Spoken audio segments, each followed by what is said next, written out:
Mukyala ali mu haidhi byatakkirizibwa kukola ekisookera ddala ye swala. Eyo twagyogerako nti omukyala bw'abeera mu haidhi tasaala. Ekyokubiri tasiiba. Omukyala ali mu haidhi takkirizibwa kukola ki? Kusiiba ne Ramadan.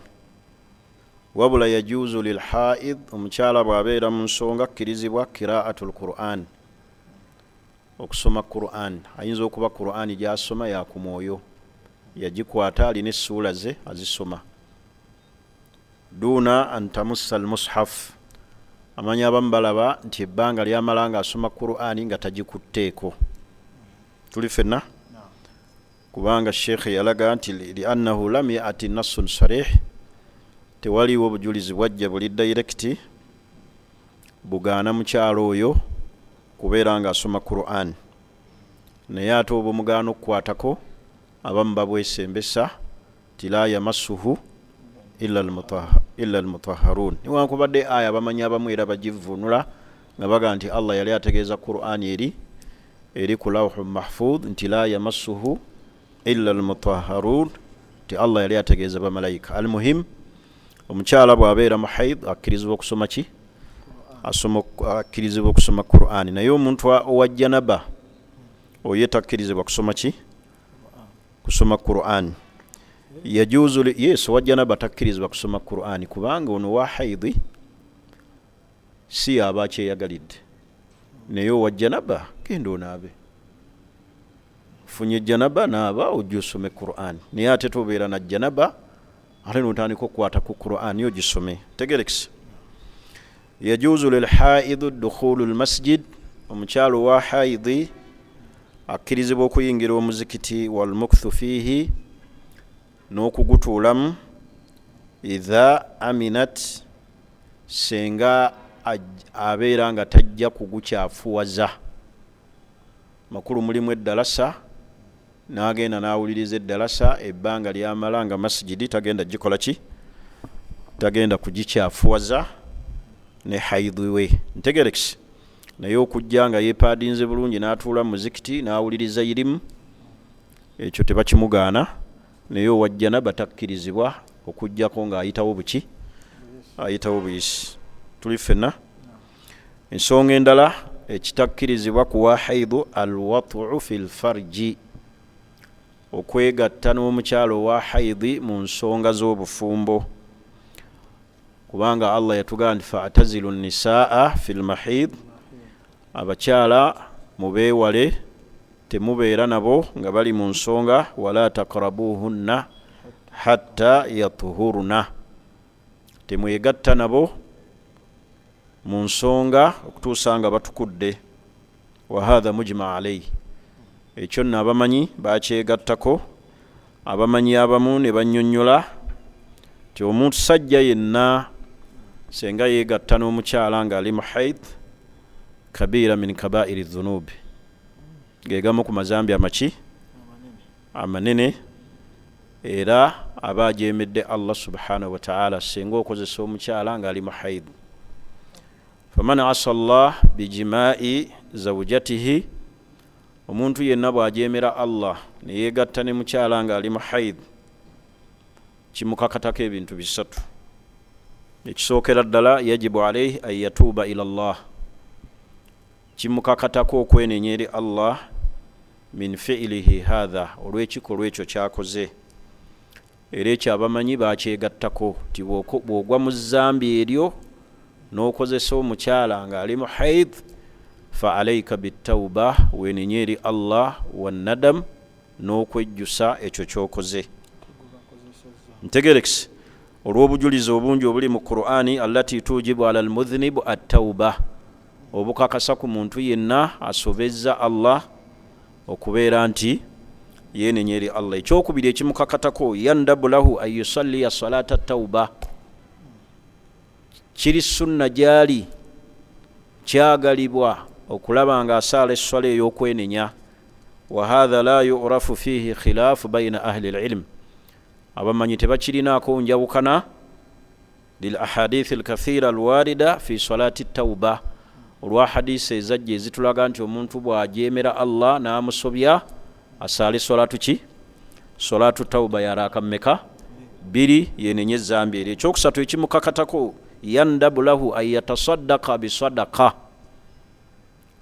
abeeko saddaaka gy'asaddaaka, era kyekigambo kya jumuhuru nti omuntu buli wakozesa omukyala alina okuwaayo saddaaka. wa intasaddaka bidinarin au binisfi dinarin fahasan, alina okuwaayo omutemwa, abamu bagerageranya dinaari au nisfu dinaari, ntegerekisi kubanga Ibn Abbas yagaa nti man ata imra'a, muntu senga akozesa omukyala wahiya haid, ng'omukyala oyo ali muki? Faliyatasaddaku bidinarin au nisfuhu, asaddaake dinaari. Tegerekisi hadha khabaru Imam Ahmad, era kyekigambo kya Imamu ki? Wa Abu Dawuda wa Nasa'i bakyogera mu bujulizi bwe baleeta. Wa intasaddaka bi akthar min dhalik, bwasaddaaka ekisukka kwekyo fahuwa afdal, kyekisinga obuki? Kyekisinga obulungi. N'olw'ensonga ebintu bisatu bikakata ku muntu yenna senga akozesa omukyala ng'ali mu nsonga. Tugambye ekisookera ddala at-tawba, okwenenya, yenenya eri Allah, kubanga omuntu buli weyenenya eri Allah, Allah amusonyiwa. Ekyokubiri kyagalibwa gyali okusaalayo solatu tawba, essola ey'okwenenya, era akabbiri ezimanyikiddwa nga nabbi bwayigiriza engeri gye tusaalamu solatu ki? Solatu tawba. Ekyokusatu an yatasaddaqa bisadaqa, kwe kubeera nga alina omutemwa gwawaayo n'asaddaaka olw'ekikolwa ekyo ekiki, kubanga omuntu buli wakola ekikolwa ekibi, wa atbi'u sayyi'atu alhasana tamuhuha, buli wogobereza ekibi n'okigobereza ekirungi kikikola ki? Kisangulawo. Olw'ekigambo kya Ibn Abbas kyeyagaa nti man ata imra'atihi wa hiya haid, musajja senga agenda eri mukyala we ng'ali mu nsonga, faliyatasaddaku bidinarin au nisfuhu, asaddaake omutemwa gwa dinaari oba nisfu yaagwo. Tegerekisi ekirala omumanyi asobola, omumanyi oba qadi ash-shar'i, omumanyi w'obusiraamu asobola okuteerawo saddaaka eyo naga saddaaka ekyenkana bwe kiti kusinziira kyewakoze eki? Kyewakoze. Buzibu obuva mu kwegatta ku mukyala ali mu haidhi, kisookera ddala omusaayi guli bukyafu. wayasalunaka anil haid kul hiya adha, mukyafu. fa'tazilu nisaa fil mahid, omusiraamu alina okwewala obukyafu bwonna. Musaayi guli Allah gufulumya ne gufuluma mu mukyala lwa bukyafu obugulimu, ate laba bwoguzaayo munda. Musiraamu alina okuba nga yenyinyala. Tegerekisi. Ekyokubiri kireetera omukyala okumulwaza enseke, kiyinza okuleetera omukyala okufuna kansa. Yes, kansa osobola omumulwaza. Naawe kennyini omusajja kiyinza okukuveerako okulwala kansa, onaakwata abasajja kukozesa mukyala ali mu nsonga.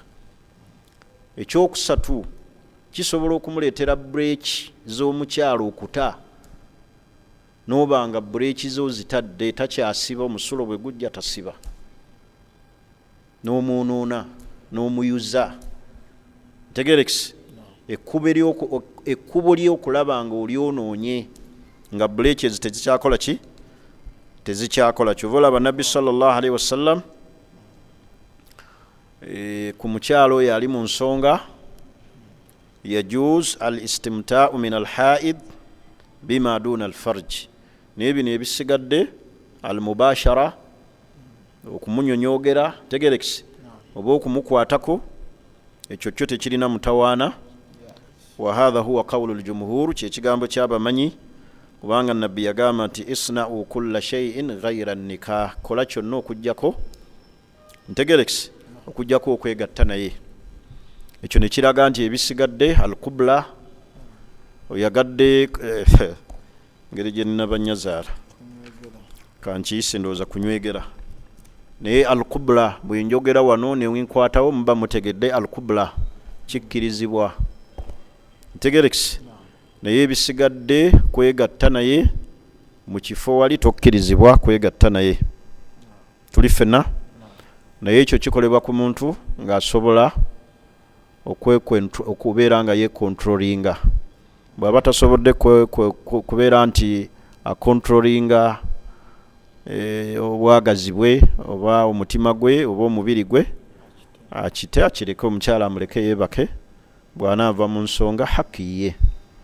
Ntegerekise oba awase oba awase omuki omulala, tuli ffenna n'ebirala. Kale omukyala bw'abeera mu haid ebyo takkirizibwa bikola, era kimanyi nti okwegatta naye oba okoze omusango ogwaki ogwa nnagomola. Naam, omukyala bw'amala okutukula n'ava mu musaayi gwa haidhi kimukakatako fiilu ssala, okusaala n'okusiiba. Tuli ffenna asaala n'akola ki? N'asiiba. Ebyo bye bikwatagana ku haidhi n'ebirala nabyogera omulundi ogwakola ki?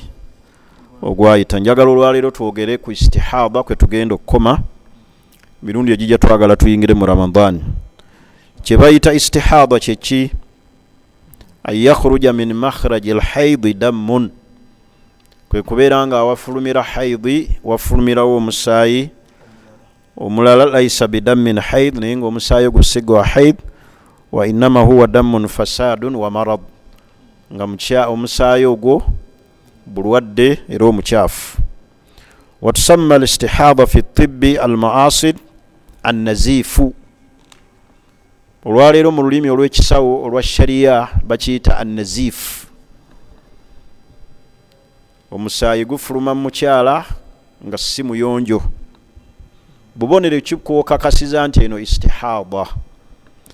Akabonero akasookera ddala akalaga nti ono istihada annahu lawnun ahmar, gubeera ne kala eya red, yamiilu ila sufra, naye nga gugenda mu kala eya yeroyero, gubeeramu akaki? Akayeroyero, sufra. Tugambye nti guba musaayi naye nga yamiilu, gugendamu mu kala mulimu akaki? Akayero. Kasita olaba omusaayi ogwo, kyova olaba omukyala agenda n'abuuza, seeka nnemedde mu nsonga, luli nalwala naye omusaayi ennaku zange zaweddeyo gukyajja. Kati atunuulira omusaayi, ebitendo byagwe ebya haidhi twabinnyonnyola, gubeera mukwafu. Ntegerekisi. Naye guno yamiilu ila sufura, gubeera musaayi naye nga gudda mu kala eyaki? Gulimu akayero. Tegerekisi. Akabonero kamu. Akokubiri, annahu raqiqun, gubeera raqiqun, muki? Muwewere, si muzito. Walaisa thaqinan, nga si muzito, gubeera soft. Very good. Gubeera ki? Gubeera soft, mutangaavu, raqiqu. Ntegerekisi. Annahu la raihata lahu, tegubeera nakaki? Nakasu. Saate haidhu abeera n'oluki? N'olusu. Ekyokuna, annahu yatajammadu, gukwata. Gukola ki? Gukwata. Oba ntegerekisi. Ekirala, teguleeta bulumi ku mugongo gwa mukyala, kuba omukyala bw'abeera mu haid oluusi afuna okulumwa ono wansi w'ekkundi ne kuki?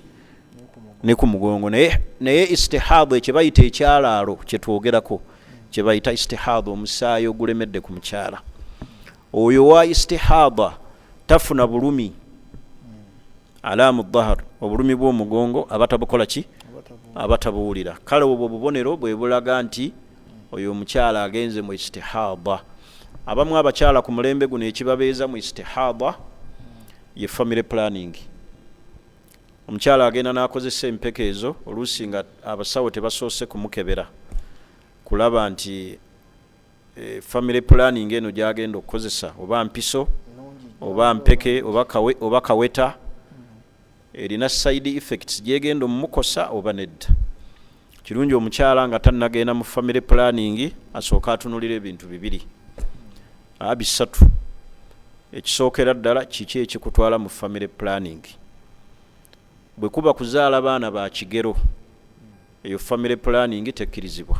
abaana ab'ekiki ab'ekigero ganti ze njagala basatu n'abamazeeyo waliwo omusajja omu bannaye abakyala bafumbirwa abasajja musajja yawasa omukyala okuzaala kwa mbiri gwe musajja tayagala kuzaala mukazi neyeewaliriza n'azaala asooka neyeewaliriza n'azaala owokubiri n'amugaa nti jama taagala baana ate gwe yazaala Allah n'abagezesa owokubiri alina oba ekituli ku mutima namugaa naye waffe tetuzaala baana balina bituli ebyaffe tebiri eyo tuzaala baana balina bituli ku mitima omuntu yeerabidde nti kadari ya Allah aleeta endwadde ntegerekisi ate amugamba ebyo yeegatta ayagala ebyokwegatta lwaki kale togamba omukyala nti nze okwegatta nkukomezza wano mukyala afune kale at least mute naye weegatta naye ate omugazi toyagala kuzaala yeegatta naye ne bazaala owokusatu n'amugaa nti nakugamba saagala baana nze sizaala mu mukazi baana basukka babiri kati abasajja abafaanana bwe batu ku mulembe guno be batwala n'abakyala mu family planning la abantu balamu naye abamu bononefu kuba oganze sizaala mu mukyala baana babiri kitegeeza ng'oyagala abakyala bwotyo oyagala ono oyo muveeko azadde babiri ogende ku mulala abamu batya n'obuvunaanyizibwa ntegerekisi kaakati omuntu alina okugenda mu family planning ng'ekimututteyo si ekyo nti njagala baana ba kigero wala taktulu auladakum khashyata imlaq aya endala egamba eti wala taktulu auladakum min imlaq temutya abaana bammwe nga mutya bwavu oba okutta abaana bammwe ntegerekisi nga mutya ebiseera ebijja mu maaso zombi aya zirina tafsiri za mirundi ebiri temutta abaana bammwe lwa njala ne mubalimitinga ne mutaagala kuzaala nga mutidde enjala oba okutya obulamu obujja muki tebolaba n'abantu bagenda ne bakozesa moto bazaala ojja bawulira mu school fees kati omuntu n'abeera mu kweraliikirira banaasoma batya ebyo mu maaso tabimanyi naye abantu ate basinga kutya mustakbal future gye beeraliikirira kyova olaba kireetedde n'abantu okubeera mu stress kweraliikirira future baana banaasoma batya balituuka mu university abatannatuukayo weeraliikirira baagi omanyi ekinaabaawo enkya wama tadiri nafsi maatha taksibu ghada ekyenkya tokimanyi fa anta la tadiri utruku lmustakbar biyadi llah future gireke mu mikono gya Allah wataamalu maa alhadir kulagana nekino ekiri present kubanga kyolimu olwenkya tolumanyi taamalu maa alhadir watruku lmustakbal biyadi llah kulagana nekino ekiriwo ekiri present olwaleero lwoba olowoozaako lwolimu lwoba obala ekyenkya kirekere Allah kiri mu mikono gye yamanyi oyinza n'okuba tojja kubaawo ate omuntu asobola okubeerawo sheekhe nga tayagala kuweerera baana ng'omukazi yeegayira bwegayirizi weerera abaana nyamba ompe ku school fees nga tayagala kuweerera baana naafa abaana ne basoma anti abalina ekisa ne bayamba bamulekwa abalina ekisa ne bajja ne bayamba bamulekwa sula yafudde yalese abaana katubaweerere naye nga sula abaddewo nga tayagala kuweerera baana ate nga n'obusobozi abulina era omusajja omu kyava yagamba nti gwe yenna atayagala kuweerera baana kola ekintu eki fa ove ku nsi abalina ekisa abayamba bamulekwa bajje batekinge over bayamba abaana kati ogenda okulaba omuntu waali abaana bo bakolerere abaana bo baweerere yingira mu bulamu bwabwe obasomese obazadde teekamu amaanyi gabakulaba otobe onoonye ssente abaana basome leka gamba nze saasomera ku za kitange be balimanya seka kiti yatugamba omwana takubobbya mutwe Allahu akbar gwosobola okulya ennyama n'ekukkanga muwala we bamugobye ali mu nnyumba niweebaka bulungi n'otereera mu tulo ng'omwana we bamugobye nkya bagenda kukola bigezo n'olya ennyama n'ekukka ng'omwana we bamugobye school fees kujja nga temulina laavu y'abaana naye ffe abalina laavu z'abaana olaba alwala bulwazi bwoti n'owulira nga olina kyofiiringa ekiki naye abantu tebaagala kuweerera baana kuyamba baana awuza kimu abaana be balimanya teekayo amaanyi ntegerekisi teekamu amaki amaanyi ogezeeko omwana akulabe nti taata yagezaako yafuba naye byakola ki kati abakyala abamu bambi bagenda mu family planning nga abasajja embeera y'abasajja yebafoosinga ntegerekisi kale abasajja muleme kufoosinga abakyala genda mu family planning ekyokubiri ekikakata ku mukyala oyo agenda mu family planning kwe kusooka okulaba abasawo method eno gye ngenda okukozesa ku family planning tenkose tensuule mukyalaalo tennemeze mu nsonga tembuze appetite eri omwami wange kubanga byebireetera abasajja agenda okulaba tokyalina appetite akukwatako tokyagira tovaako agenda okulaba ngaono amumalira budde abasajja ffe tusalawo mangu naddala ku nsonga ezo kasita zitabuka ezawaka nti kati nina kuwasa era bye bikyasinza abasajja obba okubafoosinga okugenda eri abakyala abalala kati abakyala bakozesa methods ezo nga tasoose kukeberebwa yagenda bugenzi kugula mpeke za family planning tebasoose mukebera kati ekyo mulina okyegendereza nti basooke bakukebere balabe tezirina side effects gye zigenda kukola ki kukosa n'olwensonga eyo istihada bwetyo oba kye bayita ekyalaalo tugambye annahu lawnun ahmar yamiilu ila sufra musaayi ogubeera naye nga gugenda mu kala eyaki kayeroyero netugambye ekyokubiri annahu raqiq gubeera soft walaisa thakinan tegubeera muzito ng'ogwa haidi annahu la raihata lahu tegulina kaki kasu kaguvaamu netugamba annahu yatajammad gukola ki gukwata oba gwekwata netugamba ekirala nti omukyala bw'aba agenze mukyalaalo tafuna bulumi bwa mugongo oba ne wano mundira kugamba nti ndi mupiizi naye mpulira omugongo gunnuma oba mpulira wano wansi wannuma n'ebirala kale ahkamu listihada wa halatuha namula oba embeera za istihada zetujja okutunulira omulundi ogukola ki ogujja we tunaba tumaliriza istihada tuyingire mu sawumu mu kusiiba kwaffe biidhinillah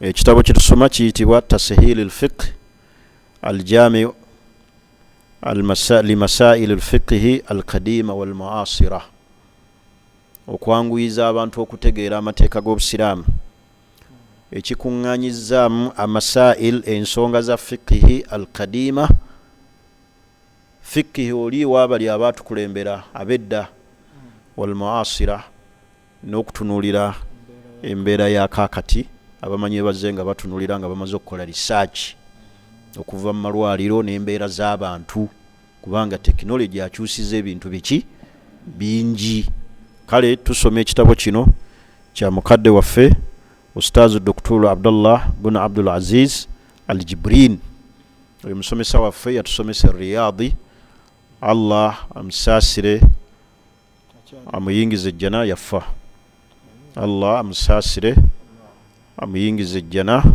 kitabo kirungi naali kiramidde buli muyizi yenna yasoma ku shariya okuba nakyawaka kitabo kirungi ntegerekisi kya bbeeyi kirimu emijallad egiwerera ddala 28 volumes bweziti naye nze nakyetikka bwe ŋŋenda emakka eyo mu bimu Allah byampa nga ntambudde ne weri travel ngula ebitabo nembitikka zeera omusaala gwe nafuna e Saudi abantu bansekerera nga nkomyewo nakati mbalaba agaawo yo akomyewo nga talina kyalina ajja na kuvuga boda boda sente zange nazigula mu bitabo nembitikka era mbirina mbisoma nazigula mu biki bitabo abantu ne bansekerera tazimbye ennyumba avudde Saudi nga tazimbye ajja kuvuga boda oyo ajja kwavuwala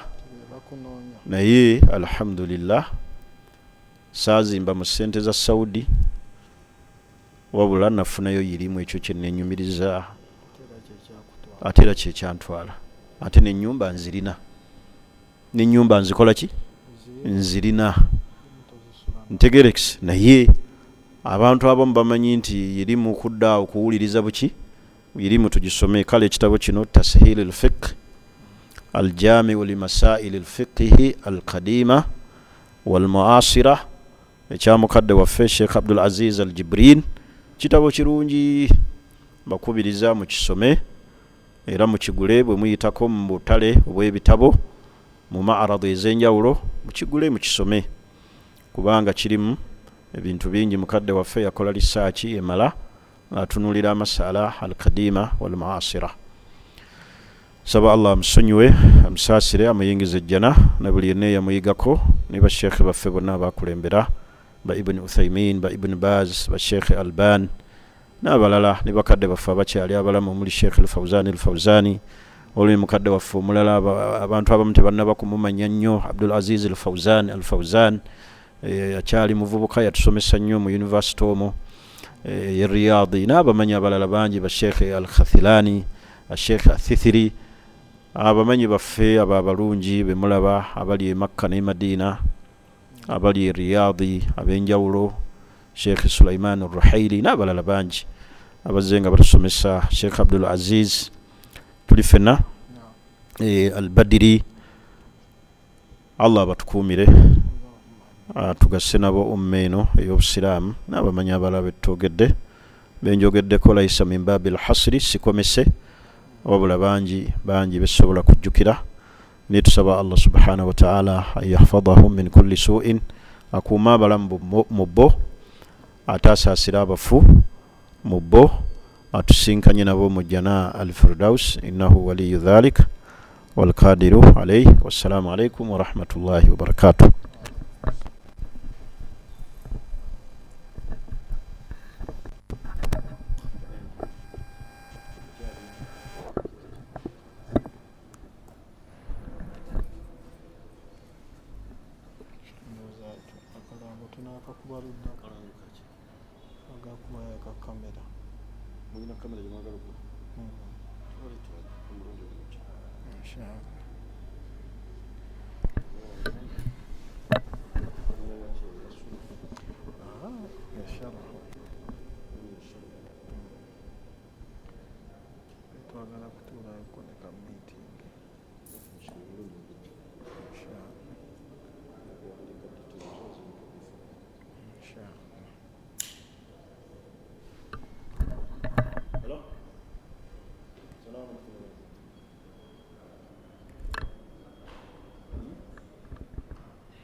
Sheikh Al-Haj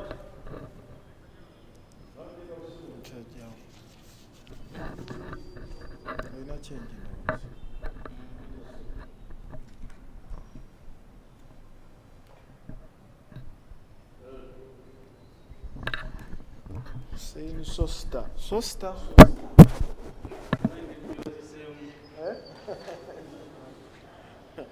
kat Sosta by the way,